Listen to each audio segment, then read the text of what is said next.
Creía que mi marido no sabía nada mientras yo estaba de viaje de trabajo. Pero él vendió todas nuestras propiedades y huyó al extranjero con su amante. No monté una escena de celos. Un pequeño movimiento fue suficiente para que ambos quedaran atrapados en el control de seguridad. Esa tarde, el último vuelo desde Madrid aterrizó en el aeropuerto de Barajas. Cargada de maletas, llegué a la puerta principal de mi casa y acerqué el dedo índice al lector de huellas dactilares inteligente. Tit. Tit. La pantalla mostró un error con una brillante luz roja. Arrugué un poco el ceño y me limpié el dedo en la ropa, pensando que el sudor impedía que el sensor me reconociera. Lo intenté por segunda vez. Tit. Tit. Tit. De nuevo. Ese frío sonido de error. Chasqué la lengua y murmuré. Seguro que la cerradura se ha quedado sin batería o tiene algún problema. Tengo que decirle a Marcos que llame a un técnico para que la cambie.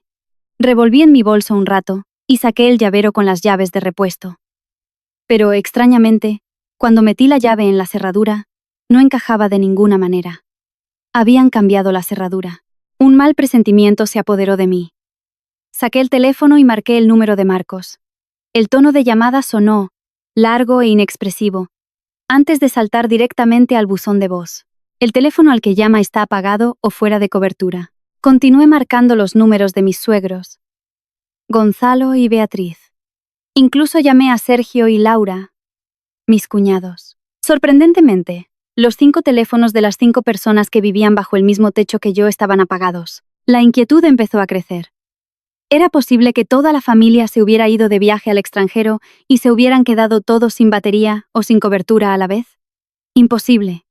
Nadie me había dicho ni una palabra. Incapaz de esperar más, busqué el número de un cerrajero de urgencias que estaba pegado en un poste de luz al principio de la calle y lo llamé de inmediato. 1 hora después.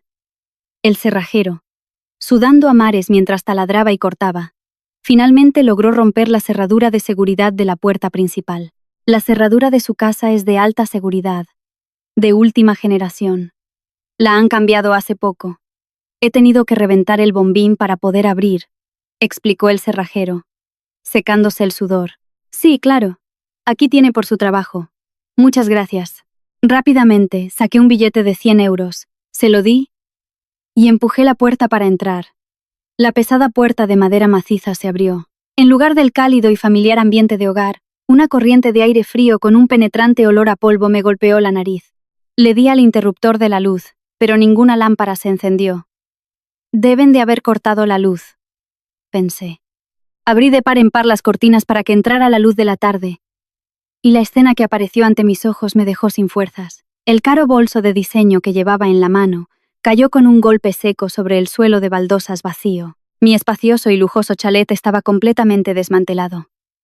No era el desorden de un robo, sino una limpieza calculada y metódica. El sofá de diseño que había encargado a Italia ya no estaba.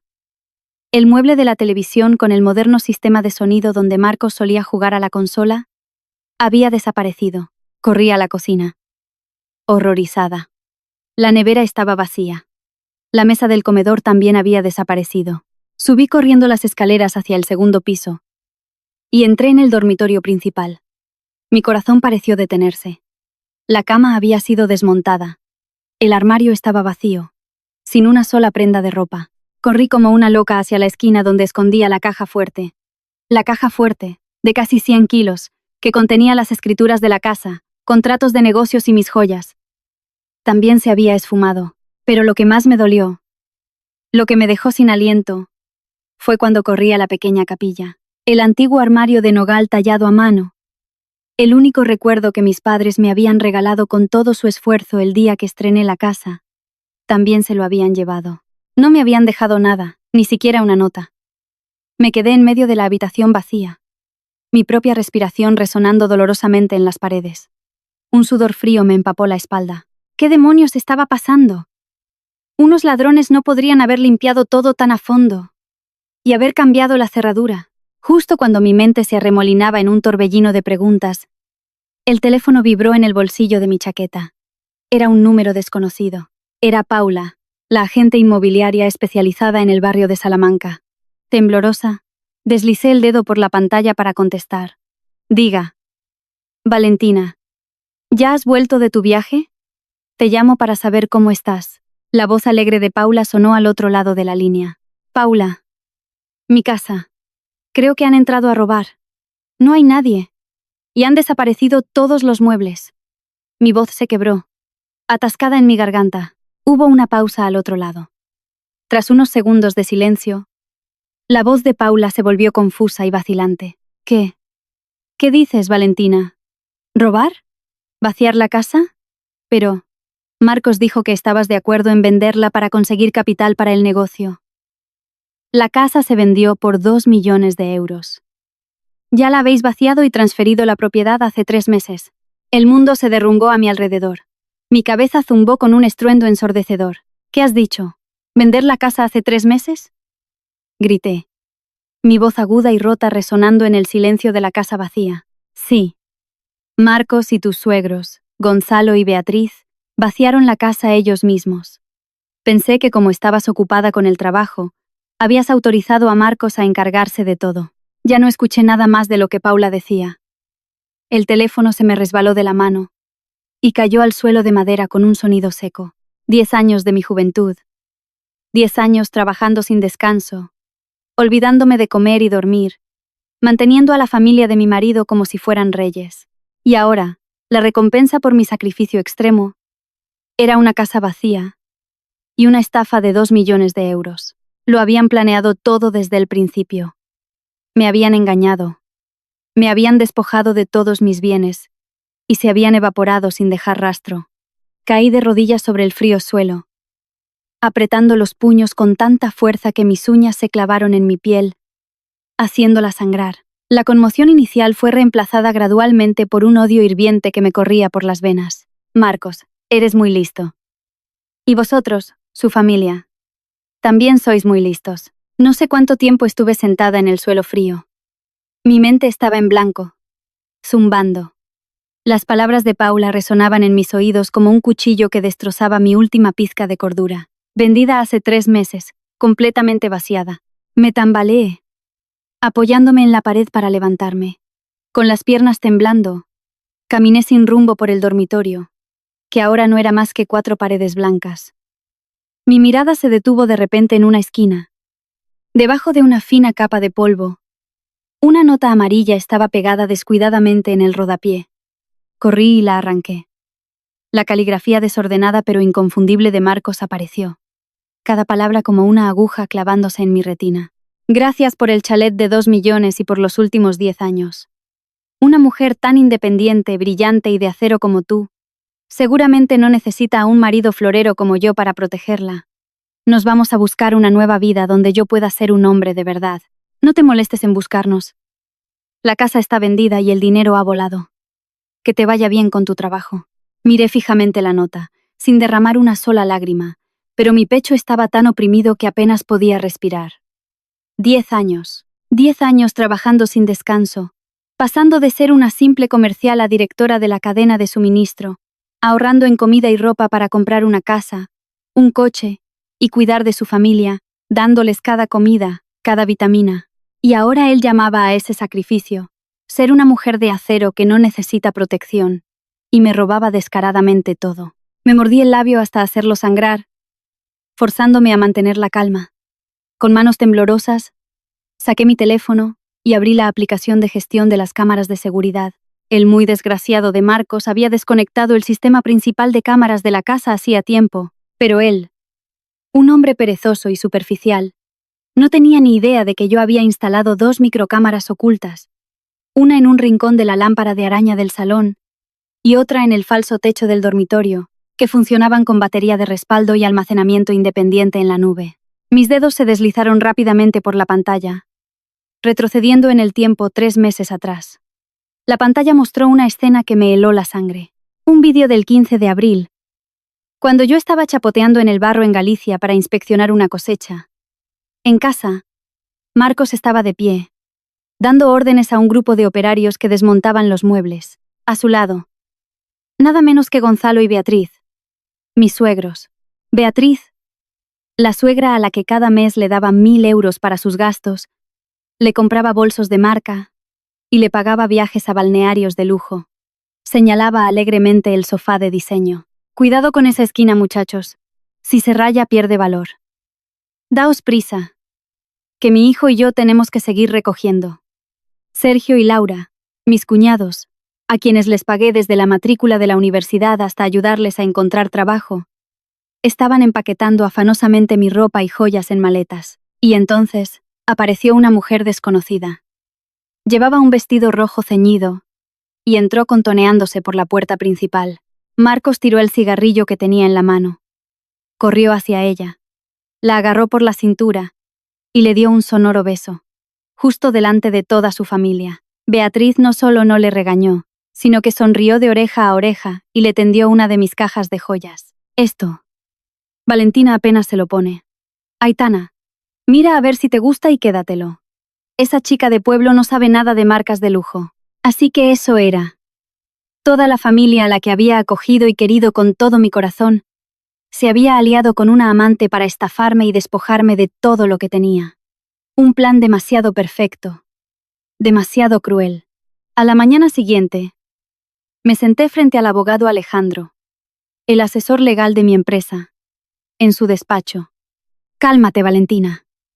Cuéntamelo todo en detalle, dijo Alejandro, frunciendo el ceño mientras veía el vídeo que le mostré. Alejandro, ese chalet está a mi nombre. Es un bien que adquirí antes del matrimonio. Mis padres incluso hicieron una escritura de donación a mi favor. ¿Cómo demonios pudo venderlo sin mi presencia, sin mi firma? Golpeé la mesa, con la voz ronca. El abogado Alejandro llamó rápidamente a algunos contactos en notarías y en el registro de la propiedad de Salamanca. Media hora después, volvió a mirarme con una mezcla de compasión e ira. Valentina. Marcos usó un poder notarial para la disposición de bienes. El archivo muestra un poder notarial que le otorga plenos poderes para disponer, vender y transferir el chalet. Firmado y legitimado por ti hace 5 meses. Imposible. Hace 5 meses estaba trabajando en un proyecto en la oficina. Nunca he firmado un papel así. Grité. Lo ha falsificado. Alejandro mordió su bolígrafo, tamborileando sobre la mesa. Marcos contrató a una mujer con un parecido físico a ti. Usó un DNI falso y sobornó a un notario negligente para completar este poder. Luego, con ese poder, vendió legalmente la casa a otra persona por 2 millones de euros. La indignación me subió hasta la garganta. Pero eso no era todo. Alejandro continuó revisando un fajo de documentos que acababan de llegar por fax, su rostro cada vez más sombrío. Valentina, hay algo más. ¿Guardabas algún documento importante en casa? La caja fuerte. Además de las escrituras del chalet y las libretas de ahorro, guardaba para mis padres la escritura de sus tierras en el pueblo. Me la dieron para que la guardara en un lugar seguro porque pensaban hacer obras. Negué con la cabeza, un terrible presentimiento apoderándose de mí. Marcos ha usado la escritura de las tierras de tus padres para pedir un préstamo. A unos usureros. Suspiró Alejandro. Acabo de pedir a un contacto que lo compruebe en el sistema. Es un contrato de préstamo con intereses abusivos por valor de 100.000 euros. Ha hipotecado todo lo que podía convertir en dinero. Mis oídos zumbaban. Ese cabrón no solo me había robado mis bienes, sino que también había arrinconado a mis padres. Esas tierras eran el sudor y las lágrimas de toda su vida. Con un préstamo de 100.000 euros de usureros, los intereses se multiplicarían. Quería dejar a mis padres en la calle. ¿Cómo pueden escapar con tanto dinero en efectivo? 2 millones de euros no es una cantidad pequeña para cruzar una frontera, gruñí.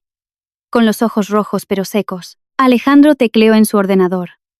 Con la red de contactos de un abogado especializado en disputas comerciales internacionales, no tardó mucho en rastrear el paradero de la familia de Marcos. Ya han salido del país. Un vuelo directo desde Madrid-Barajas a Miami anoche. Toda la familia. 6 personas. Marcos, sus padres, sus 2 hermanos y una chica llamada Aitana. Viajaron con visados de inversor. Claramente. Era un plan de fuga y reubicación preparado desde hace al menos un año. Miami. Visado de inversor. La amante llamada Aitana. Cerré los ojos con fuerza. El cuadro estaba completo. Mientras yo me dejaba la piel trabajando, recorriendo el país para ganar dinero y asegurar nuestro futuro, el marido con el que compartía mi vida estaba abrazando a su amante y susurrando al oído de sus padres y hermanos un plan para exprimir hasta mi último céntimo. El dolor de la confianza traicionada se desvaneció, reemplazado por un fuego de ira que ardía ferozmente. Creen que esta Valentina es una tonta, que solo sabe ganar dinero. Creen que con estafar 2 millones de euros y huir a Estados Unidos pueden vivir una vida de lujo. Abrí los ojos y miré directamente al abogado Alejandro. Mi voz tan fría y afilada como una navaja recién afilada. Alejandro, prepara la denuncia. No voy a dejar que se salgan con la suya con ni un solo céntimo de mi dinero. En lugar de derrumbarme en el suelo y llorar a mares como otras mujeres harían al perderlo todo, respiré hondo. Cogí unos pañuelos de la mesa de Alejandro y sequé suavemente las lágrimas que amenazaban con brotar. ¿De qué serviría llorar ahora? Las lágrimas no me devolverían mi chalet de 2 millones de euros, y mucho menos recuperarían la escritura de mis padres que estaba en manos de usureros. Soy Valentina. Si pude empezar de la nada y trabajar día y noche para construir un imperio, también tengo la fuerza para usar la ley y meter a esos traidores en la cárcel. Me erguí, mi mirada afilada fija en mi interlocutor. Alejandro. Vamos a presentar la denuncia ahora mismo. Delito de estafa, apropiación indebida y falsificación de documentos públicos. Quiero que se emita una orden de busca y captura urgente contra ellos. El abogado Alejandro asintió, sus dedos tecleando sin parar. Pero de repente, se detuvo y frunció el ceño mirando la pantalla. Valentina, espera. Acabo de pedir a un conocido en una agencia de viajes que revise la reserva de su vuelo de anoche. Hay un detalle que nos favorece. ¿Qué detalle? Me incliné hacia adelante. Como Nemé, no volaron directamente de Madrid a Miami como pensábamos. Como eran 6 personas y llevaban mucho equipaje, Marcos, por tacaño, reservó con una aerolínea de bajo coste. Su vuelo hace una escala en Dubái. La espera para el siguiente vuelo es de 18 horas. Eso significa que no aterrizarán en el aeropuerto de Miami hasta mañana a las 10 de la mañana, hora local. Una sonrisa gélida se dibujó en mis labios. El destino sin duda tiene sus caminos. La avaricia y el cálculo mezquino de Marcos se habían convertido en su talón de Aquiles. Perfecto.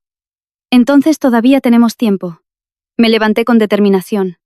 ¿Tienes lista la documentación? Vamos a la comisaría central ahora mismo. En la brigada de policía judicial, expuse todo el caso de forma clara y sin titubear. Entregué el vídeo de la cámara oculta, que mostraba a la familia de mi marido y a su amante, Aitana, recogiendo mis cosas. El contrato de compraventa con la firma falsificada que Alejandro había conseguido, y los extractos bancarios que mostraban el flujo de dinero inusual. El inspector de policía revisó el expediente con rostro muy serio. Señora Valentina, con un perjuicio económico de casi 2,2 millones de euros, incluyendo el chalet y el préstamo sobre la escritura, este es un caso de especial gravedad. La contratación de una persona para suplantar su identidad ante notario es un acto de crimen organizado. Iniciaremos el procedimiento de inmediato. Emitiremos una orden para bloquear las cuentas bancarias de Marcos y nos coordinaremos con la unidad de fronteras. Lo entiendo, inspector. Pero ya han salido del país y están a punto de aterrizar en Estados Unidos. Me temo que para cuando los trámites aquí se completen, habrán tenido tiempo de mover el dinero en efectivo que llevan o de transferir los bienes allí. Solicito permiso para ir yo misma y colaborar en detenerlos. Al salir de la comisaría, el sol de Madrid empezaba a pegar con fuerza. Inmediatamente, saqué mi teléfono y llamé a un número guardado como Daniel CBP. Daniel era un antiguo compañero de universidad. Una persona increíblemente inteligente y perspicaz. Actualmente vivía en Estados Unidos y era un oficial de alto rango en la Oficina de Aduanas y Protección Fronteriza de EEEUU. CBP, directamente a cargo de la seguridad en el aeropuerto de Miami. El teléfono sonó 3 veces antes de que alguien contestara. Daniel al habla. Valentina. ¿Cuánto tiempo sin que la magnate de la agricultura me llame? La voz de Daniel sonaba tranquila y serena. Daniel, no estoy para bromas. Necesito tu ayuda en un asunto extremadamente urgente relacionado con seguridad fronteriza y un delito de guante blanco. Fui directa al grano. Mi voz se tornó dura. Hubo un segundo de silencio al otro lado de la línea, e inmediatamente cambió a un tono profesional y serio. Jim, ¿qué ocurre? Mi marido Marcos, junto con sus padres, sus 2 hermanos y una amante, están de camino a Estados Unidos con visados de inversor. Su vuelo desde Dubái aterrizará en Miami mañana a las 10 de la mañana. Toda la documentación financiera que presentó para el visado es falsa. Los 2 millones de euros que usó para demostrar su solvencia Son en realidad dinero obtenido de una estafa, falsificando mi firma para vender mi casa ilegalmente. Hice una pausa para que Daniel procesara la información y continué. Ya he presentado la denuncia en España, pero seguro que llevan una gran cantidad de divisa en efectivo sin declarar, o que la han movido a través de canales de blanqueo de dinero. Necesito que los detengas en la aduana. Daniel tecleaba en su ordenador al otro lado de la línea. Su voz se volvió gélida. Falsificar documentación financiera y usar fondos ilegales para solicitar un visado de inversor.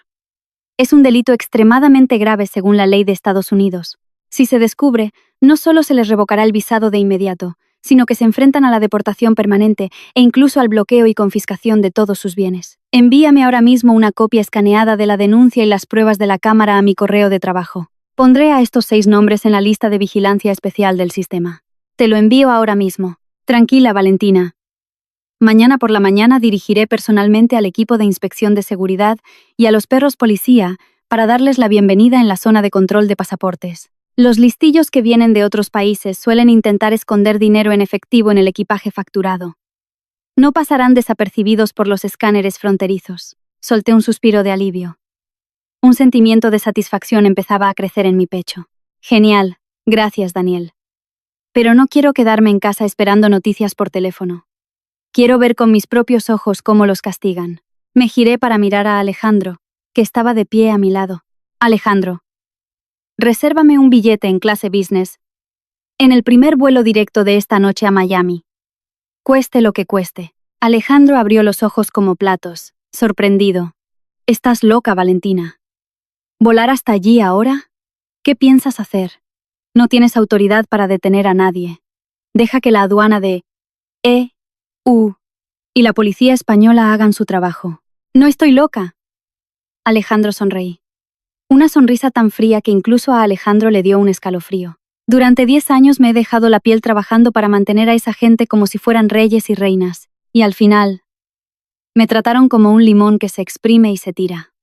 Esta vez, iré personalmente al aeropuerto de Miami para despedir a esa familia. Ese poder notarial falso. Haré que Marcos se lo coma y lo trague. Esa tarde, pasé por casa de mis padres. No les conté toda la verdad para evitar que se llevaran un disgusto. Solo les dije que mi marido y yo teníamos algunos problemas financieros. Le dije a mi madre que cerrara bien la puerta y que se fuera a casa de mi tía unos días. Juré por lo más sagrado que recuperaría la escritura de sus tierras, hasta el último rincón. A las 10 de la noche, en la terminal internacional de Barajas, pasé por el control de seguridad con una actitud fría y serena. Ya no era la nuera sumisa que solía vestir con ropa sencilla para ahorrar dinero para la familia de su marido. Hoy llevaba un traje de chaqueta negro, hecho a medida, que realzaba mi figura de poder. El pelo recogido en un moño alto y elegante, los labios pintados de un rojo intenso y afilado. El Boeing 787 rugió al despegar, rasgando la noche en dirección al hemisferio occidental. Me recliné en el cómodo asiento de cuero de la clase business, tomando un sorbo de vino tinto mientras miraba las nubes oscuras a través de la ventanilla. Pensé, Marcos, ¿de verdad crees que huyendo a un país lejano con mi dinero puedes dormir a pierna suelta y disfrutar de una vida de lujo con tu joven amante y tu familia? Estás muy equivocado. Tu traición ha despertado a un demonio dentro de mí. El juego acaba de empezar. Y esta vez, soy yo quien tiene las riendas.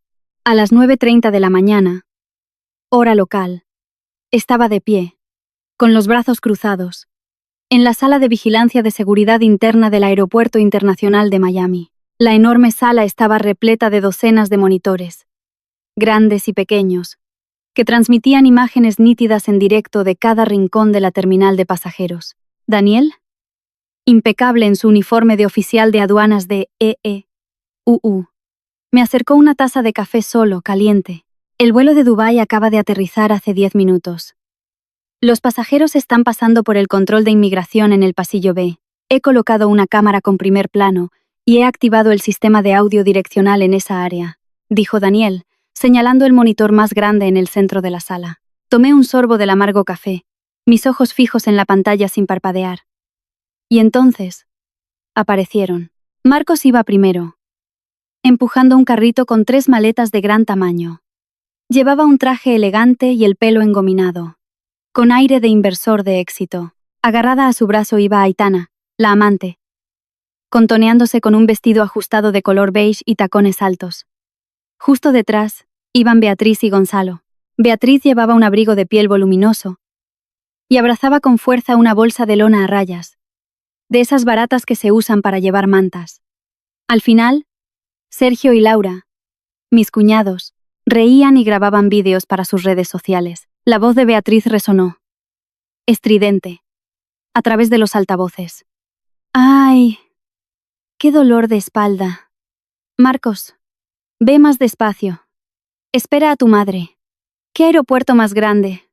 Parece un mercado. Me van a doler las piernas de tanto andar. Marcos se giró, con aire de suficiencia. Mamá, no te separes de mí.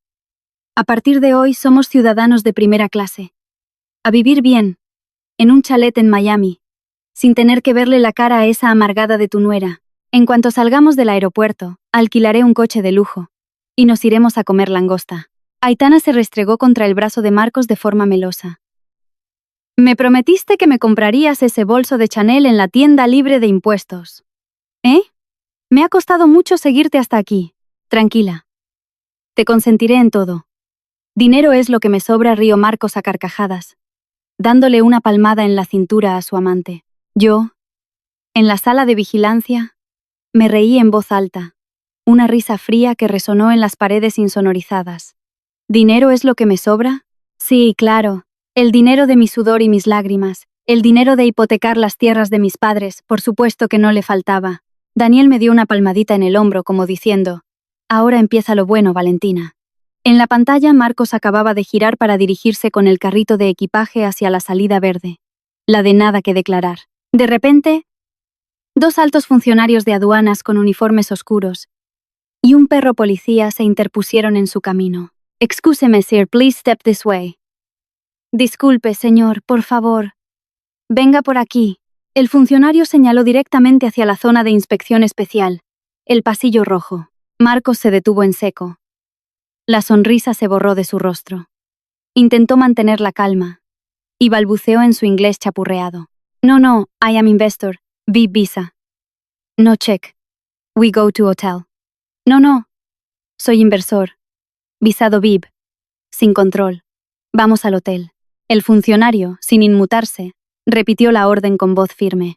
Al mismo tiempo el perro policía empezó a olisquear la bolsa de lona a rayas que Beatriz abrazaba con fuerza, ladrando varias veces, como señal de alerta. Se requiere que toda la familia lleve todo su equipaje a la sala de interrogatorios número 3, inmediatamente. Una intérprete de español apareció detrás de ellos, traduciendo fríamente la orden de la aduana estadounidense. El caos comenzó. Beatriz dio un respingo, abrazando la bolsa con más fuerza y retrocediendo. Dios mío. ¿Qué quieren de nosotros? Marcos. No traigo nada de comida. Solo un poco de jamón y chorizo. ¡Cállate, mamá!, gritó Marcos, con la frente perlada de sudor. Se giró hacia Sergio y Laura, que estaban paralizados, y les gritó. Meted los carritos dentro. Seguro que es una inspección rutinaria. Los 6, arrastrando los pies, fueron escoltados a la sala de interrogatorios número 3. Una sala de cristal completamente blanca, sin ángulos muertos, donde cada movimiento se transmitía en directo a la pantalla frente a mí. Un oficial de aduanas llamado Smith les ordenó que pusieran todo el equipaje en la larga mesa de acero inoxidable. Cogió el pasaporte de Marcos, lo revisó y lo miró fijamente. Señor Marcos, según la normativa, ninguna persona puede entrar en Estados Unidos con más de $10,000 en efectivo, o su equivalente en otra moneda, sin declararlo. ¿Usted y su familia llevan dinero en efectivo que necesiten declarar? La intérprete tradujo rápidamente. Marcos tragó saliva. Sus ojos se movían sin parar. No. Usamos tarjetas de crédito. No llevamos efectivo. El oficial Smith asintió e hizo una seña para que el perro se acercara a la mesa. El perro ignoró las maletas de lujo y, apoyando las patas delanteras en la mesa, empezó a olisquear frenéticamente la bolsa de lona de Beatriz, ladrando con fuerza. Beatriz, aterrorizada, intentó abalanzarse para coger la bolsa, pero un agente de seguridad la sujetó por los hombros y la sentó en una silla. «Suelten mi ropa. ¿Qué forma de trabajar es esta? Marcos, decías que eras VIP. ¿Cómo dejas que le registren las cosas a tu madre? gritó Beatriz, armando un escándalo. El oficial Smith, con guantes de látex, abrió tranquilamente la cremallera de la bolsa. Dentro, además de ropa vieja, había un edredón grueso envasado al vacío. Pasó la mano por el borde del edredón, su mirada se agudizó. Sin dudarlo, sacó un cúter del cinturón y rasgó el edredón de arriba a abajo. ¡Zas! La tela se rasgó, y de entre el algodón blanco, empezaron a caer sobre la mesa de acero inoxidable gruesos rollos de plástico envueltos en cinta aislante negra. El oficial rasgó uno de los rollos al azar. Fajos de billetes de $100, nuevos y apretados, aparecieron a la vista de todos los presentes. El aire en la sala de interrogatorios pareció desaparecer. ¡Dios mío! Gonzalo se desplomó, su rostro sin una gota de sangre. Sergio y Laura retrocedieron hasta la pared, con los ojos desorbitados de terror. Aitana temblaba, agarrando el borde de su vestido, balbuceando. «Marcos, dijiste que lo habías transferido todo a través de un canal seguro. ¿Qué? ¿Qué es esto?» El oficial Smith rasgó otros 3 rollos de plástico. Todos contenían dinero en efectivo. Una enorme cantidad, que ascendía a casi $1 millón. Había sido dividida y escondida meticulosamente en las costuras del edredón, para burlar los escáneres de seguridad de los aeropuertos más pequeños, pero no pudo engañar a la inteligencia de inmigración y a los perros policía de allí. «Señor Marcos, ¿cómo explica este dinero?», preguntó la intérprete con voz dura. Marcos se quedó paralizado. Sus dientes castañeteaban. Intentó abrir la boca para explicarse, pero la garganta se le había cerrado y solo emitía sonidos ahogados. El sudor le empapaba la camisa de marca. Dio un paso vacilante hacia adelante y agitó las manos. Yo no sé nada. Esa bolsa es de mi madre. Ella hizo su equipaje. No tenía ni idea de este dinero. Al oír a su hijo echarle la culpa, Beatriz, que estaba sentada, se echó hacia atrás, soltando un grito desgarrador. «Cielo santo! Hijo desagradecido, tú me dijiste que escondiera el dinero en el edredón para ahorrar en las comisiones de transferencia y ahora me echas la culpa a mí. Valentina, hija mía, este dinero es de la venta de tu casa. Yo no sabía nada». Frente a la pantalla, vi cómo la familia se devoraba entre sí en cuanto se vieron en apuros. La farsa de la familia feliz y unida, que me había estado engañando durante 10 años, se desmoronaba ante el primer obstáculo. Daniel se cruzó de brazos y sonrió. Posesión de moneda extranjera no declarada, entrada fraudulenta. ¿Es suficiente para mandarlos de vuelta a España, Valentina? Cogí el micrófono conectado al sistema de altavoces de la sala de interrogatorios número 3. Mis ojos, fríos como el hielo. Todavía no es suficiente. Voy a saludarlos personalmente. Mi dedo acarició el botón del micrófono. Respiré hondo. El aire en la sala de vigilancia pareció congelarse con mi respiración. A través del cristal insonorizado y de las decenas de pantallas, la imagen de ese hombre cobarde, encogido y culpando a su propia madre, me revolvió el estómago. Alcé la voz, no muy alta, pero fría y decidida. El sonido, transmitido por los altavoces del techo de la sala 3, retumbó como un martillazo. Vender a la mujer con la que has dormido durante 10 años para robarle 2 millones de euros no fue suficiente. ¿Ahora también piensas meter a tu propia madre en la cárcel para salvarte tú? Marcos, un español claro y perfecto resonó en la sala blanca. En la pantalla, las 6 personas dieron un respingo al unísono. Beatriz dejó de llorar y miró, aturdida, hacia el techo. Aitana retrocedió asustada, chocando contra la pared de cristal. Marcos abrió los ojos como platos. Su pecho subía y bajaba agitadamente. Sus ojos buscaron frenéticamente por la habitación el origen de la voz. ¿Quién? ¿De quién es esa voz?, balbuceó Marcos. El sudor le corría a chorros por la frente, empapando el cuello de su camisa. Solté una risa amarga y acerqué de nuevo los labios al micrófono. Apenas han pasado 24 horas desde que te fuiste de casa con la maleta, ¿y ya has olvidado la voz de la mujer que ha mantenido a toda tu familia? ¿O pensabas que estaría en Madrid llorando mientras tú te ibas a Miami con tu amante a gastar mi dinero? ¡Valentina!, gritó Marcos, aterrorizado. Sus piernas temblaron y cayó de rodillas al suelo. Levantó la vista hacia la cámara de la esquina del techo, con los ojos inyectados en sangre. ¿Dónde? ¿Dónde estás? ¿Por qué estás aquí? ¿Nos has seguido? Gonzalo, que hasta ahora había permanecido en silencio, Se levantó apoyándose en su bastón y señalando al techo gritó: «Valentina, ¿qué demonios estás haciendo, desgraciada? ¿Te atreves a tenderle una trampa a la familia de tu marido? Este dinero lo has metido tú para perjudicarnos, ¿verdad?» Su descaro no había cambiado ni un ápice. No sentí rabia. Solo me pareció increíblemente ridículo. Una sensación de satisfacción extrema me inundó el pecho. «Suegro, ya tienes una edad, pero no deberías tener tan mala memoria». Mi voz se endureció. Cada palabra como un puñal contra su delirio. «Hace 3 meses, cuando usted y suegra dirigían a los operarios para desmontar los muebles, llevándose incluso el armario de nogal que mis padres me regalaron, y metían el dinero en el edredón, ¿se le olvidó que en mi casa siempre hay cámaras de seguridad? ¿O quiere que ponga el vídeo de Marcos besando a la señorita Aitana en mi propia cama para que todos lo vean y se animen un poco?» Al oír su nombre, Aitana dio un respingo. Empezó a llorar a mares, el maquillaje corrido por su cara. «Valentina, perdóname. Marcos me dijo que ya os habíais divorciado, que el reparto de bienes estaba hecho. Por eso me trajo. Yo no sabía nada. Marcos, di algo, ¿no? Dijiste que lo tenías todo arreglado. ¿Por qué estamos así ahora? Sálvame». Marcos, desesperado, apartó a su amante de un manotazo. Se arrastró hasta la pared bajo la cámara y juntó las manos suplicando. El aire de inversor exitoso que tenía en el vestíbulo se había desvanecido, dejando solo la imagen patética de un estafador acorralado. «Valentina, por favor, te lo ruego. Me equivoqué. Fue un momento de locura. Habla con la aduana. Diles que ha sido un malentendido. Te devolveré el dinero. Te lo devolveré todo. Haré lo que me pidas. Seré tu esclavo. Pero por favor, no me mandes a la ruina. Valentina. 10 años de matrimonio. No puedes ser tan cruel. ¿10 años de matrimonio?», le interrumpí, la contención de tanto tiempo estallando en un fuego de furia. «Cuando contrataste a una doble para falsificar mi firma en el poder notarial para vender la casa, cuando hipotecaste la escritura de mis padres por 100.000 euros, ¿pensaste en esos 10 años de matrimonio? Y tú, Aitana, ¿de verdad crees que un hombre sin escrúpulos, capaz de robar el dinero de la jubilación de sus suegros, te iba a dar una vida de lujo en Estados Unidos? Abre los ojos y mira en qué acaba esto». Solté el micrófono y me di la vuelta, sin querer gastar más energía en esa gente despreciable.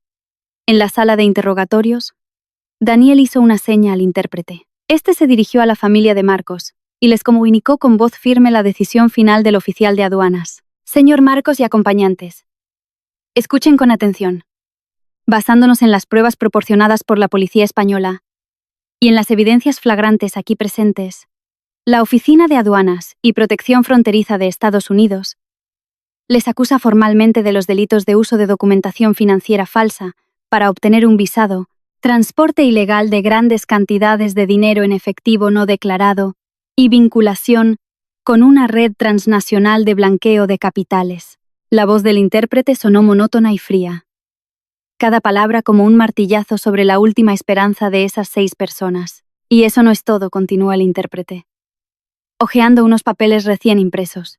«Los 500.000 euros que transfirieron a través de canales ilegales a una cuenta bancaria en Estados Unidos a nombre de Aitana han sido congelados por la Policía Federal hace 15 minutos. Al oír que el dinero de su cuenta había sido bloqueado, Aitana abrió los ojos como platos, soltó un grito agudo y se desmayó, cayendo al suelo. Sergio y Laura corrieron a socorrerla, pálidos y temblando, sin poder articular palabra. Beatriz se desplomó en la silla, agarrándose el pecho y jadeando, sin fuerzas para seguir insultando a su querido hijo. El sueño americano de una vida de lujo se hizo añicos, reemplazado por la perspectiva de la ruina y la cárcel. El oficial Smith golpeó la mesa con el dedo, dando una orden tajante. «Declaro la revocación inmediata de todos sus visados. Se confisca todo el dinero en efectivo como prueba para la investigación. Serán trasladados a la zona de detención de seguridad. El próximo vuelo disponible los deportará directamente al aeropuerto de Madrid-Barajas, España. Las autoridades de investigación españolas ya han sido notificadas y los estarán esperando a la puerta del avión». Al oír las palabras deportación, Marcos se derrumbó por completo. Hundió la cabeza en el suelo de baldosas y empezó a sollozar como un animal acorralado. Un llanto tardío, lleno de humillación, vergüenza y una desesperación patética. Permanecí en la sala de vigilancia, mirando la pantalla en silencio durante unos segundos más, y luego me di la vuelta para irme. Daniel me siguió, y sonriendo me dio una palmada en el hombro. Un remate espectacular, Valentina. Han probado su propia medicina nada más poner un pie aquí. ¿Y ahora qué piensas hacer? Levanté la cabeza, respiré hondo, y salí de la sala de vigilancia al pasillo brillantemente iluminado. Tengo que comprar el primer vuelo de vuelta a Madrid. La verdadera batalla legal en España no ha hecho más que empezar. Y tengo que volver para prepararles un regalo de bienvenida cuando aterricen. El vuelo BN780 desde Miami aterrizó en el aeropuerto de Madrid-Barajas a las 2 de la tarde. En contraste con la actitud arrogante y triunfante con la que empujaba el carrito de equipaje al otro lado del charco esa mañana, ahora Marcos y su familia salían del Finger como fantasmas, aturdidos y sin vida. Yo estaba de pie junto al inspector de policía en la zona de llegadas, observando con los brazos cruzados cómo las 6 figuras desaliñadas eran escoltadas por la seguridad del aeropuerto. Marcos caminaba con la cabeza gacha, el pelo engominado de la víspera ahora revuelto y sucio. La amante Aitana iba a su lado, con el maquillaje corrido y los ojos hinchados de tanto llorar durante las más de 10 horas de vuelo. Beatriz y Gonzalo arrastraban los pies pesadamente, mientras Sergio y Laura caminaban al final de la fila sin atreverse a levantar la vista. Nada más pasar el control. 3 agentes de policía uniformados se adelantaron. El jefe del equipo levantó una orden judicial y leyó en voz alta, su voz resonando en la terminal. Marcos García. Queda detenido. El Juzgado de Instrucción de Madrid ha decidido incoar diligencias previas, imputarle y ordenar su prisión provisional por los delitos de estafa, apropiación indebida y falsificación de documento público. El sonido metálico y frío de las esposas al cerrarse en las muñecas de Marcos le hizo estremecerse. Levantó la cabeza de golpe y sus ojos inyectados en sangre se encontraron con mi mirada afilada, a pocos metros de distancia. Valentina, ¿tan lejos has llegado? ¿Quieres verme en la ruina? Gritó Marcos, intentando forcejear, pero 2 agentes lo sujetaban con firmeza. Me acerqué hasta quedar a 3 pasos de él y pronuncié cada palabra con claridad. La ruina te la has buscado tú solo. Cuando falsificaste mi firma para vender mi casa de 2 millones, cuando hipotecaste las tierras de mis padres por 100.000 euros, ¿pensaste en mi vida? Ponte las esposas. Es el precio más barato que vas a pagar. Al ver a su hijo esposado y siendo conducido, Beatriz se tiró al suelo del aeropuerto. Se golpeaba el pecho y me señalaba, gritando e insultando. Dios mío, qué nuera más malvada, ha engañado a mi hijo. Marcos, hijo mío, qué tonto has sido. Pagarás por esto.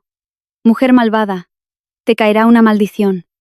Gonzalo, apoyado en su bastón, me señaló directamente. Si no nos dejas vivir, tú tampoco vivirás en paz. Aunque me muera, mi fantasma no te perdonará. Miré fríamente a mis antiguos suegros, a quienes había servido durante 10 años sin una queja. La maldición ya ha llegado, suegros. Lástima que le haya caído a su hijo y no a mí. Vayan preparándose. La policía los llamará a declarar pronto por complicidad en blanqueo de capitales. Y en cuanto a las tierras de mis padres, las recuperaré.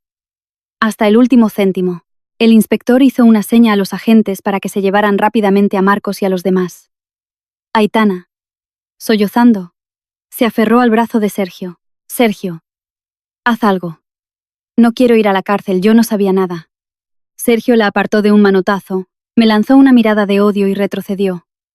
Ya estaba acostumbrada al descaro de esa familia, pero no esperaba que pudieran ser tan cobardes. Salí del aeropuerto y volví al pequeño apartamento de servicio que había alquilado temporalmente en Salamanca. Acababa de prepararme una taza de té caliente para calmar mis nervios, cuando mi teléfono empezó a vibrar sin parar.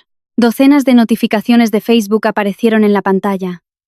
Paula, la agente inmobiliaria, me llamó con voz alarmada. Valentina, mira internet. Sergio, tu cuñado, acaba de publicar un post difamándote en varios grupos grandes. La gente te está destrozando. Fruncí el ceño y abrí Facebook. En la parte superior de mi feed, el post de Sergio destacaba en un grupo con más de 1 millón de miembros. El titular, en mayúsculas rojas, era sensacionalista y barato, la verdadera cara de la directora de la cadena de suministro agrícola. Arruina a su marido, echa a sus suegros a la calle y monta una trampa para robarle sus bienes. Debajo del titular había una larga y lacrimógena carta en la que se hacía la víctima. Sergio inventaba descaradamente que yo era una adicta al trabajo, que tenía una aventura con un socio y que quería divorciarme para quedarme con todo. Escribía que Marcos, por amor a su esposa y para salvar su matrimonio, había soportado todo y había invertido el dinero para intentar salvar su felicidad. Incluso tergiversó los hechos, afirmando que la venta de la casa se hizo con mi consentimiento, pero que cuando vi que la familia de mi marido se iba a Estados Unidos a buscar nuevas oportunidades, me retracté y le tendí una trampa a Marcos, acusándolo falsamente de falsificar documentos para meterlo en la cárcel. Se lamentaba de que sus padres, ancianos y enfermos, habían sido expulsados de casa sin piedad por mí. Acompañando al texto, había una foto de Beatriz, llorando desconsoladamente en el aeropuerto esa misma tarde, con un aspecto muy lastimero. En solo 2 horas, la publicación había acumulado más de 30.000 me gusta y miles de compartidos. Bajé a los comentarios. Una avalancha de insultos y palabras venenosas de los internautas se lanzaban contra mí. ¡Qué mujer más malvada y sin escrúpulos! Cuando se acaba el amor, queda el respeto. ¿Cómo puedes tenderle una trampa a tu marido para meterlo en la cárcel? Tendrá dinero, pero no tiene decencia. Echar a sus suegros así a la calle. ¿Quién va a hacer negocios con alguien así? Boicota su cadena de productos agrícolas. Una mujer tan brillante pero tan retorcida. Normal que la dejara. Pobre marido. Tan bueno y trabajador. Y su mujer le tiende una trampa tan descarada. Es increíble que la gente buena sufra estas injusticias. Algunos incluso fueron más allá. Encontraron mi perfil personal y me enviaron mensajes con amenazas y maldiciones. Clientes y socios comenzaron a llamarme y a enviarme mensajes, pidiendo explicaciones. Mi cadena de suministro se vio de repente envuelta en una crisis de reputación caída del cielo. Me senté en silencio en el barato sofá, apretando el teléfono con tanta fuerza que mis nudillos se quedaron blancos. Esta jugada de Sergio era realmente despreciable y retorcida, pero había dado en el clavo de la psicología de masas. Esas personas que disfrutan del cotilleo y se compadecen del falso desvalido, sin importarles la verdad. La indignación me subió a la garganta, pero inmediatamente, una llama de furia se encendió, quemando todo mi cansancio. ¿Creen que una publicación barata puede derrotar a esta Valentina? ¿Creen que la presión de la opinión pública puede blanquear sus crímenes? Sonreí con frialdad y crueldad. Sergio, pensaba perdonarte a ti y a Laura, y centrarme solo en Marcos. Pero si quieres jugar sucio en los medios, si quieres usar la lengua de la gente para atacarme, te voy a enseñar el poder de la verdad.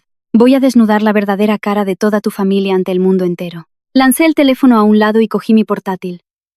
Mis dedos volaron sobre el teclado, redactando un breve comunicado de prensa para mis socios. Al mismo tiempo, abrí la aplicación de notas y enumeré todas las pruebas, extractos bancarios, imágenes y los vídeos de las cámaras ocultas que había guardado cuidadosamente. El espectáculo del aeropuerto de Miami fue solo el principio. La lengua de la gente puede ser cruel, pero la verdad es siempre el arma definitiva. Mañana, en esta misma red social, organizaré una sesión en directo para limpiar toda la porquería que me han echado encima. Lo sacaré todo, sin piedad. A las 8 de la noche del día siguiente, me senté en mi despacho, ajusté cuidadosamente el ángulo de la cámara de mi teléfono y comencé a transmitir en directo en mi página de fans y en el mismo grupo donde Sergio había publicado su historia. El número de espectadores se disparó. 1.000, 5.000, y en solo 5 minutos, más de 30.000 personas. El efecto manada de la difamación de Sergio me había convertido en el centro de atención. Llevaba una blusa de seda blanca, el pelo recogido en un moño elegante y un maquillaje ligero que transmitía una calma glacial. Sobre la mesa, frente a la cámara, había un grueso fajo de papeles y un USB.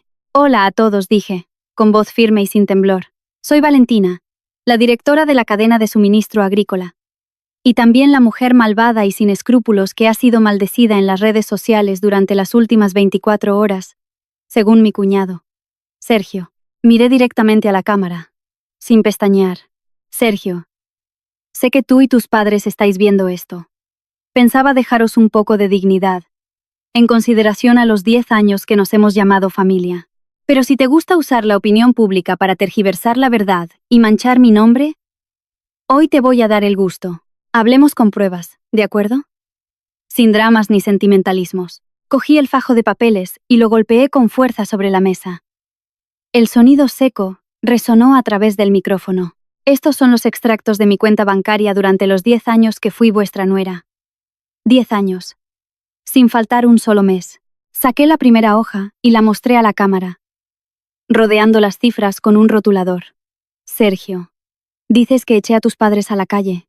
En octubre del año pasado, cuando tu padre, Gonzalo, tuvo que ser operado de urgencia del corazón en el Hospital Ruber, quien firmó la garantía de pago y transfirió los 25.000 euros para cubrir los gastos. Fui yo. Valentina. ¿El sueldo de 1.500 euros al mes de tu hermano alcanzaba para pagar la factura del hospital? Tiré el papel y saqué otro. En abril del año anterior, cuando Laura se casó, vuestra familia se quejó de su situación económica, llorando porque queríais aparentar y tener una boda por todo lo alto. ¿Quién aportó 30.000 euros para comprar los muebles, un coche nuevo y pagar el banquete y la luna de miel para que tu hermana tuviera una boda de lujo? También salió de la cuenta de esta Valentina. Apreté los dientes y señalé a la pantalla, como si estuviera señalando directamente a Sergio, escondido en algún lugar detrás de su teléfono. Y tú, Sergio, escribes en internet que arrinconé a mi marido y desprecié a tu familia. ¿Recuerdas que a principios de este año confesaste una deuda de juego de 80.000 euros? Unos matones vinieron con navajas a la puerta del chalet para amenazarte. Tu hermano se escondió debajo de la cama, muerto de miedo, y tus padres me suplicaron que te salvara. ¿Quién fue la persona que negoció? Retiró todos sus ahorros y el fondo de emergencia del negocio para pagar tu deuda y salvarte el pellejo. Fui yo. ¿Dónde he sido yo una desalmada? ¿Qué mal le he hecho a esta familia? La sección de comentarios empezó a llenarse de mensajes caóticos. Los que hace unos minutos me insultaban, ahora se detenían, confundidos, y me pedían que lo aclarara todo. Solté un suspiro. Conecté el USB al portátil y compartí la pantalla en la transmisión. Dices que tu hermano lo soportó todo por amor, que invirtió el dinero y perdió para salvar a la familia, y que luego acordó conmigo vender la casa. Muy bien. Pues veamos todos lo duro que invirtió tu hermano. Hice clic. El vídeo de la cámara oculta de mi dormitorio apareció nítido. La escena familiar de la cama blanca. Marcos abrazando a Aitana, ambos retozando en mi propia cama. La voz de Marcos en el vídeo sonaba aduladora y despreciable. Tranquila, cariño. Esa Valentina es tonta. Siempre está metida en el trabajo por las provincias. Ya he apañado las cosas con un notario y he contratado a una tía que se le parece para que firme el poder. En cuanto vendamos la casa por 2 millones, hipotequemos las tierras de sus viejos por otros 100.000 euros, nos vamos a Estados Unidos a vivir como reyes. Cuando vuelva, solo encontrará una casa vacía. Llorará hasta quedarse seca. Aitana respondió con voz melosa. ¿Y tus padres están de acuerdo? ¿Y si tu madre se entera y monta un escándalo? Marcos se rió a carcajadas, dándole una palmada en el trasero. ¿Qué va? Mi madre la odia desde hace tiempo. Siempre va de sabelotodo porque gana dinero. Mi madre me ha estado cubriendo para que te trajera a casa. Ayer mismo me dijo que le quitara todas sus joyas. ¿Te gusta su collar de perlas? Te lo cojo para ti. El vídeo terminó.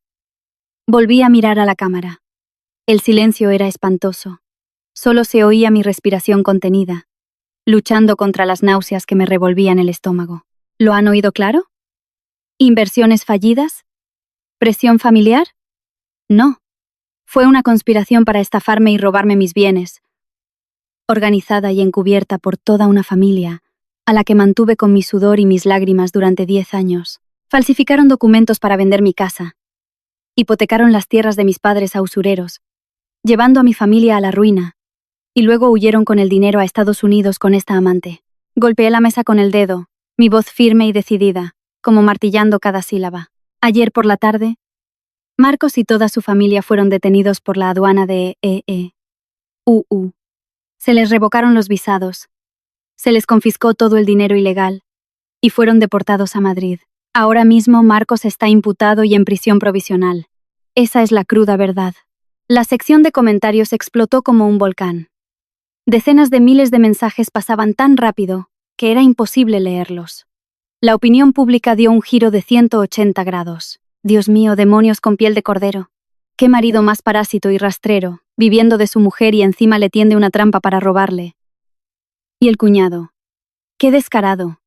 Después de que su cuñada le pagara las deudas de juego, va y la difama en Internet. Hay que hundir a esa familia. Que les caiga todo el peso de la ley. Valentina, qué valiente. Esa familia de parásitos merece pudrirse en la cárcel. Criar cuervos para que te saquen los ojos. ¡Qué verdad más grande! Perdón, Valentina, por haberte insultado antes, me dejé llevar por la otra historia. Miré a la cámara por última vez, con una mirada fría como el hielo. Sergio. Suegro Gonzalo. Suegra Beatriz.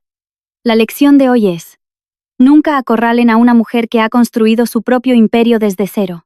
Pensaban que haciéndose las víctimas en Internet yo me asustaría, me avergonzaría y retiraría la denuncia. Pues no. Lo que he mostrado hoy es solo la punta del iceberg. La ley se encargará de cada uno de vosotros por complicidad. Esta humillación, saboréenla ustedes mismos. Pulsé el botón para finalizar la transmisión. La pantalla del teléfono se apagó. Me recliné en la silla y solté un suspiro de alivio. Menos de 10 minutos después, la publicación de Sergio en el grupo había desaparecido sin dejar rastro. Probablemente, presa del pánico, bloqueó su cuenta al ser atacado por miles de personas. Mi teléfono no paraba de sonar. Paula, la agente inmobiliaria, me envió un mensaje diciendo que los internautas estaban creando grupos para boicotear y buscar información sobre la familia de mi exmarido para acosarlos.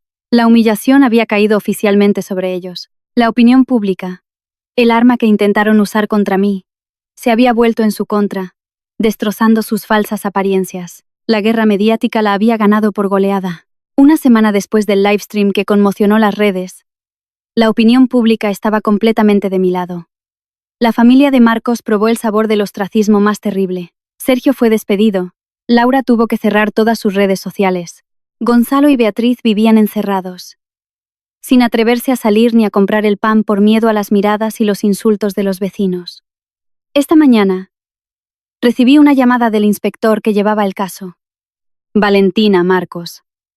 Desde la cárcel insiste en verte. Lleva 2 días en huelga de hambre y dice que si no apareces, no firmará ninguna declaración. Sonreí, dejando el bolígrafo con el que estaba firmando unos documentos. De acuerdo, esta tarde iré, a las 2 de la tarde, en la sala de visitas de la prisión de Soto del Real. Me senté con los brazos cruzados frente a una fría mesa de metal. La pesada puerta de hierro se abrió. El sonido de las cadenas resonó en el pasillo. 2 guardias escoltaron a Marcos. En solo una semana, su aspecto se había deteriorado increíblemente. Ya no llevaba el traje elegante ni el pelo engominado. Vestía el uniforme de preso, holgado y a rayas, y la cabeza rapada. Tenía los ojos hundidos y ojerosos, y una barba descuidada. Al verme, se detuvo. Sus ojos inyectados en sangre reflejaban una mezcla de miedo, odio y súplica. Se sentó en la silla de enfrente, con las manos esposadas sobre la mesa. El guardia se retiró, dejándonos espacio para hablar. ¿Has adelgazado?, dijo Marcos con voz ronca, intentando forzar una sonrisa tan falsa que resultaba nauseabunda. No me molesté en pestañear y respondí con frialdad. Vayamos al grano. No tengo tiempo para recordar viejos tiempos con un delincuente. ¿Para qué me has llamado? La sonrisa de Marcos se desvaneció. Bajó la cabeza, mirando sus esposas, y de repente levantó la vista, susurrando con un tono amenazante. Valentina, has ganado, ¿estás contenta? Has hundido a toda mi familia. Nos has humillado públicamente. Te sientes satisfecha, ¿verdad? Pero no olvides que, después de 10 años siendo tu marido, conozco todos los trapos sucios de tu negocio. Levanté una ceja, reclinándome en la silla. ¿Ah? ¿Trapos sucios? Cuéntame. Marcos sonrió, creyendo que me tenía acorralada. El cargamento de fruta importada de la frontera, en octubre del año pasado. No pagaste los impuestos de importación y lo distribuiste directamente en tus tiendas. Copié en secreto todas las facturas y archivos internos en un USB que le di a un amigo mío para que lo guardara.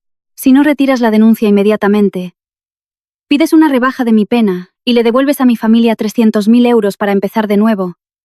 Le diré a mi amigo que le entregue ese USB a la agencia tributaria. Entonces, tu cadena de suministro se irá a la quiebra y tú vendrás a la cárcel conmigo. Así que esa era su carta de triunfo. Un hombre perezoso y parásito que, incluso detenido, seguía pensando de forma mezquina y rastrera. Creía que podía asustarme tan fácilmente. No pude evitar reírme en voz alta. ¿De qué te ríes? ¿Crees que estoy bromeando? Marcos golpeó la mesa con las manos. El metal de las esposas resonó. Dejé de reír y me incliné hacia él, mirándole directamente a los ojos. Marcos, eres un completo ignorante. El cargamento de octubre tuvo un problema con la documentación de aduanas por un error del proveedor. Fui yo misma quien llevó voluntariamente todo el expediente a la agencia tributaria para declararlo. Pagué una multa de 30.000 euros y destruí públicamente todo el lote ante testigos de la administración. El acta de la sanción la tengo enmarcada en la sala de juntas de la empresa como advertencia para los empleados. ¿Y pretendes chantajearme con ese USB basura? El rostro de Marcos perdió todo el color. Se quedó con la boca abierta, los labios temblando, sin poder decir nada. Su último intento de amenaza había sido desmantelado sin piedad. Se tambaleó en la silla, y de no ser por las esposas, se habría derrumbado. No, no puede ser, murmuró. Abrí mi bolso de lujo. Saqué un sobre amarillo y se lo lancé sobre la mesa. Tu turno de chantaje ha terminado. Ahora es mi turno de darte un regalo. Marcos, temblando, cogió el sobre. Torpemente. Lo abrió y sacó unos papeles de una clínica de ginecología. Hablé lentamente. Mi voz era suave como una nana, pero llena de espinas. En la nota que dejaste antes de huir, decías que te ibas a buscar una nueva vida donde pudieras ser un hombre de verdad. ¿No? Estabas orgulloso de tener una amante joven, orgulloso de que Aitana te dijera que estaba esperando un hijo tuyo para formar por fin una familia de verdad. Por eso lo arriesgaste todo. Para robarme mi dinero y asegurarle a ella un billete a Estados Unidos. Marcos levantó la vista, con una mirada de total confusión, mirando la ecografía que tenía en las manos.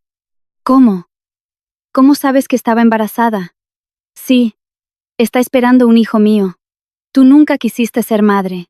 Estabas demasiado ocupada con tu trabajo, sin prestar atención a la familia. Tenía que buscar a alguien que quisiera construir un hogar conmigo. Intentó salvar el poco orgullo que le quedaba. Mira bien la fecha de la ecografía, dije, tamborileando con los dedos en la mesa. El embarazo es de exactamente 9 semanas y 4 días. Eso significa que la concepción fue a mediados de febrero de este año. Vi cómo la frente de Marcos empezaba a sudar. Le di el golpe de gracia. Recuerda dónde estabas a mediados de febrero.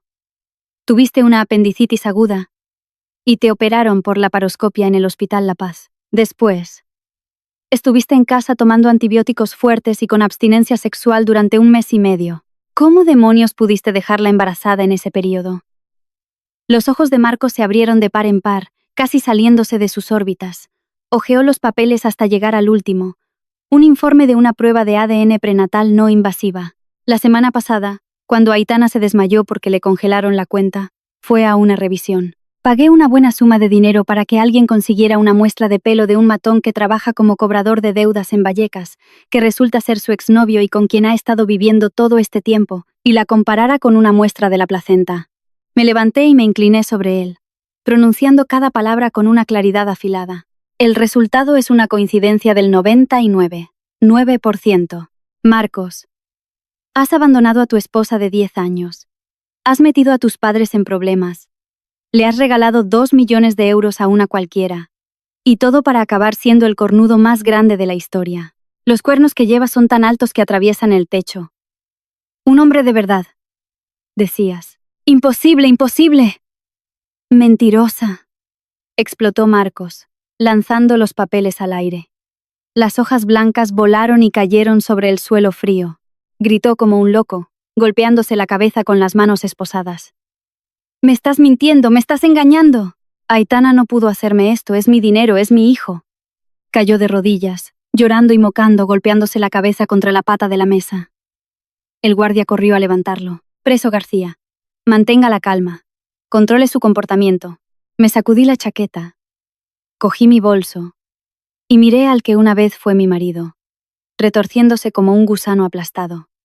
Ya no sentía ira, solo una profunda y satisfactoria sensación de triunfo. Este juego psicológico lo había ganado con un golpe mortal, durante los 12 o 15 años que pasaría entre rejas. Tendría que masticar esta humillación cada día. Adiós, hombre de verdad. Disfruta de tu condena, dije. Me di la vuelta y salí de la sala de visitas, dejando atrás los gritos desesperados del traidor resonando en el oscuro pasillo de la prisión. Al salir de la prisión de Soto del Real, cogí un taxi directo a la empresa. Nada más bajar, una figura desaliñada salió corriendo de una esquina y se aferró a mi chaqueta. Era Aitana. Ya no tenía el aire glamuroso y arrogante del aeropuerto. Tenía la cara hinchada y amoratada, el labio partido y el vestido de marca sucio y hecho jirones. Se arrodilló en la acera, llorando y suplicando. «Valentina, por favor, sálvame». Mi novio se enteró de que me bloquearon la cuenta. Me dio una paliza y me echó de casa. No tengo ni un céntimo. Si me ayudas, te contaré un gran secreto de Marcos. Me solté fríamente de su agarre. ¿Crees que una persona como tú tiene algún secreto que valga la pena? Aitana me miró con ojos desesperados. Vale 300.000 euros.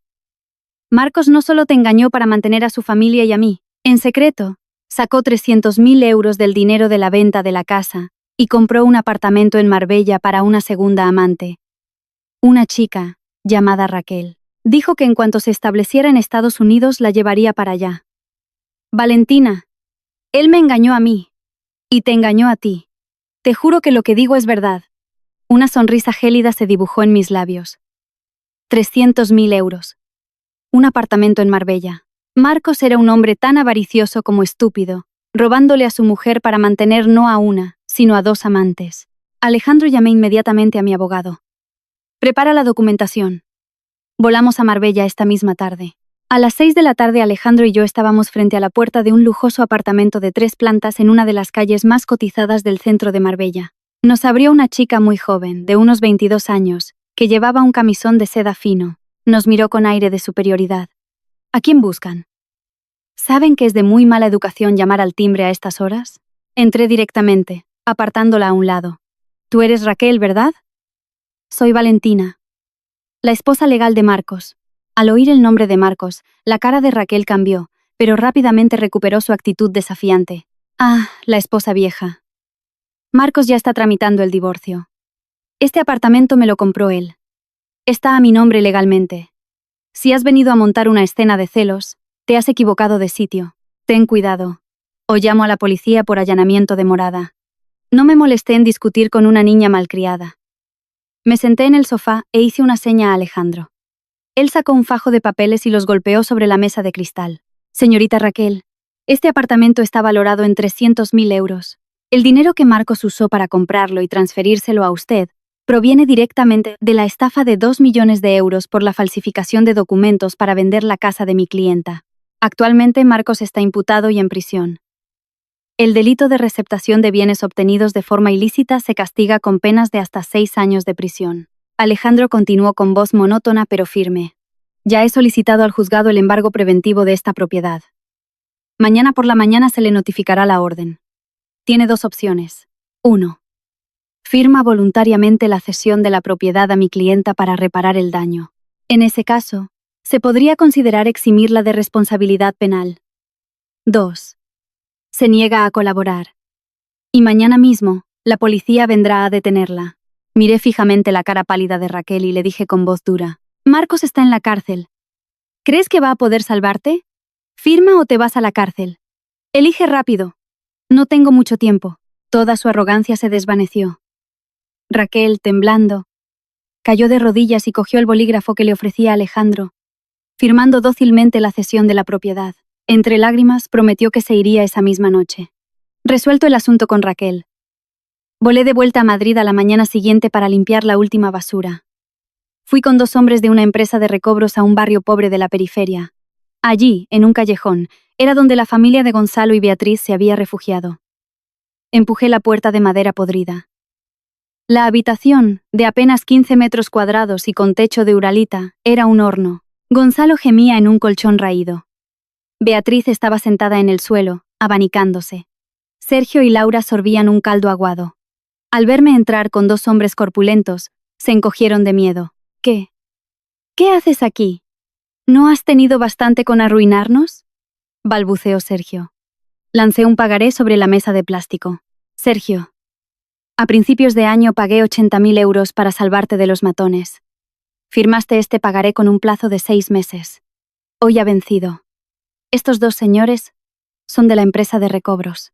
El Mazda que está a tu nombre se lo van a llevar para saldar parte de la deuda. ¿Dónde están las llaves? Dámelas. Sergio intentó protestar, pero la mirada de los 2 hombres lo silenció. De mala gana, sacó las llaves y las tiró sobre la mesa. Me giré hacia Laura, la cuñada que temblaba. Laura, los 30.000 euros que te di para tu boda. Te dije claramente que era un préstamo para que lo invirtieras. Te uniste a tu hermano para insultarme. Pues bien, seré mala hasta el final. Mañana presentaré una demanda civil para reclamar el dinero y embargar tu cuenta y la de tu marido. Devuélveme hasta el último céntimo. Beatriz, al oír esto, se echó a llorar y se arrastró para abrazarme las piernas. Valentina, hija, por favor. Marcos está en la cárcel. Si nos quitas el coche y el dinero, ¿de qué van a vivir tus cuñados? Somos viejos, ¿qué vamos a comer? Aparté mi pierna de su alcance, sacudiéndome como si hubiera tocado algo sucio. Cuando te aliaste con tu hijo para robarme 2 millones y hipotecar las tierras de mis padres, ¿pensaste en cómo íbamos a vivir mi familia? ¿Y yo? ¿Pensaste en qué iba a comer yo? Es el karma. Durante 10 años mantuve a esta familia de parásitos. Ahora es el momento de que trabajen para ganarse el pan. Me di la vuelta y salí de esa habitación miserable, dejando atrás los gritos de desesperación de esas 4 personas. No les quedaba nada. Ni dinero, ni casa, ni honor. Tendrían que experimentar la pobreza, la miseria y la humillación por el resto de sus vidas. El coche se alejó del callejón y se incorporó al bullicioso tráfico de Madrid. En mis manos tenía todos los documentos de propiedad, recuperados en su totalidad. Esta Valentina nunca fue una mujer fácil de pisotear. 6 meses después, el juicio por estafa y falsificación de documentos tuvo lugar una mañana de diciembre. Me senté en la primera fila, reservada para la víctima, con la espalda recta y la mirada serena fija en Marcos, que estaba de pie, encorvado, en el banquillo de los acusados. Estaba mucho más delgado, con el pelo corto y la espalda hundida. Detrás, los bancos del público estaban vacíos. Nadie de su familia había venido. Gonzalo, Beatriz, Sergio y Laura seguramente estarían demasiado ocupados con sus trabajos precarios para ganarse la vida. Se sentían avergonzados, humillados, y no tenían cara para presentarse allí. La voz del juez resonó, clara y firme. El acusado, Marcos García, por el delito de contratar a una persona para falsificar un poder notarial y vender fraudulentamente la propiedad legal de su esposa por valor de 2 millones de euros, y además hipotecar ilegalmente una escritura para obtener otros 100.000 euros, causando un perjuicio de especial gravedad. Este comportamiento demuestra un total desprecio por la ley y una degradación de los valores familiares.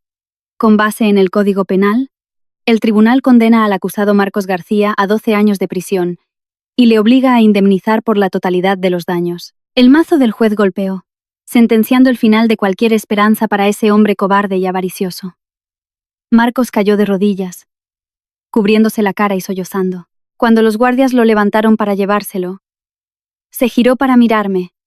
Las lágrimas corrían por sus mejillas hundidas. Valentina, lo siento, me equivoqué. Estoy muy arrepentido. En otra vida seré tu esclavo para pagarte mi deuda. Me levanté con calma, ajustándome la chaqueta, sin sentir la más mínima compasión. Sus disculpas ahora eran tan baratas e inútiles que no merecían ni una mueca. 12 años de cárcel era un precio más que justo por los 10 años de mi juventud que tiré por la borda por esa familia despreciable. Al salir del juzgado levanté la cara, cerré los ojos y respiré hondo. El aire fresco de la mañana de finales de año llenó mis pulmones, trayendo una sensación de libertad y ligereza que no había sentido en mucho tiempo. Justo en ese momento, mi teléfono vibró. Era Paula. Su voz sonaba emocionada. Valentina, una noticia bomba. El chalet de Salamanca se ha vendido en subasta. ¿Y por cuánto se ha vendido al final? Pregunté con calma, subiendo a mi coche. Por 2,5 millones de euros. Medio millón más que el precio original. La compradora es la directora general de una cadena de supermercados. Dice que siguió tu caso en los medios y que admira tu valentía. Por eso pujó hasta conseguirla. Incluso me pidió que te dijera que una casa que ha sido propiedad de una mujer de acero como tú seguro que tiene muy buen feng shui. Me reí a carcajadas. Una risa clara y sonora que llenó el coche. 2. 5 millones de euros. Después de recuperar la propiedad, le pedí a Paula que la subastara de inmediato. Nunca más quería volver a ese lugar lleno de recuerdos sucios. Con ese dinero, podría duplicar el tamaño de mi cadena de suministro de productos agrícolas a nivel nacional. El próximo año. Genial, Paula. Encárgate de los trámites. Esta tarde me voy al pueblo. Tengo asuntos que atender. Mañana, cuando vuelva, lo celebramos a lo grande. Colgué, pisé el acelerador y el coche voló por la autopista en dirección a la tranquila Castilla. La escritura de mis padres, que había recuperado de los usureros, estaba cuidadosamente guardada en la guantera. 3 horas después, el coche entró en el familiar camino de tierra, con el olor a paja que conducía al patio de ladrillo rojo de la casa de mis padres. Apenas aparqué. La puerta se abrió de golpe, y una pequeña figura con un vestido de flores salió corriendo como una flecha. «Mamá Valentina, has vuelto». Abrí los brazos y abracé el pequeño cuerpo de mi hija, que olía a sol, levantándola y dándole una vuelta. «Sol, mi amor, te he echado tanto de menos». Le di un beso en las mejillas, sintiendo cómo se me humedecían los ojos. Sí, Sol era mi hija, acababa de cumplir 10 años. Una verdad que Marcos y su intrigante familia nunca habían conocido. 10 años atrás, cuando acababa de dar a luz a Sol, el hombre que me abandonó desapareció sin dejar rastro. Sola y humillada, dejé a mi hija con mis padres y me fui a Madrid a trabajar como una mula. Conocí a Marcos, y como parecía un hombre tranquilo y conformista, pensé en empezar una relación para que mi hija tuviera un hogar. Pero el primer día que fui a conocer a su familia, vi la actitud despreciativa y la codicia de Beatriz, y la pereza arraigada de sus hermanos, y desperté de golpe. Decidí ocultar que tenía una hija. Me casé con Marcos solo porque necesitaba la tapadera de una familia normal para poder centrarme en mi carrera. Y usé mi propio dinero para comprar la paz con su familia. Pensé que si algún día me trataban con sinceridad, traería a mi hija a vivir con nosotros. Pero su naturaleza codiciosa y embustera demostró que mi decisión de proteger a mi pequeña y dejarla en el pueblo con mis padres fue la jugada más inteligente de mi vida. Mis padres salieron de la cocina, sonriendo. «Lávate las manos y ven a comer, hija. Tu padre ha cogido un pollo del corral y te ha preparado esa sopa que tanto te gusta». La cena transcurrió en la acogedora casa de pueblo. Ya no había peticiones de dinero para compras de lujo, ni miradas de reojo de Beatriz, ni la figura perezosa de Marcos en el sofá. Aquí solo estaba la risa de Sol contando que había sacado un 10 en el colegio y la mirada de orgullo y amor infinito de mis padres. Le puse un trozo de pollo tierno en el plato a Sol, y mientras la miraba, sentí una paz inmensa. La tormenta más grande de mi vida había pasado. Los malvados habían pagado un alto precio con la cárcel y el desprecio del mundo. Y yo no había perdido nada. Había usado mi inteligencia y mi fuerza para recuperar todo lo que me pertenecía. Mañana volvería a salir el sol. Volvería a ponerme mi traje, orgullosa y segura, para conquistar el mundo de los negocios como una vencedora. Un amanecer brillante y una nueva vida se abrían ante nosotras.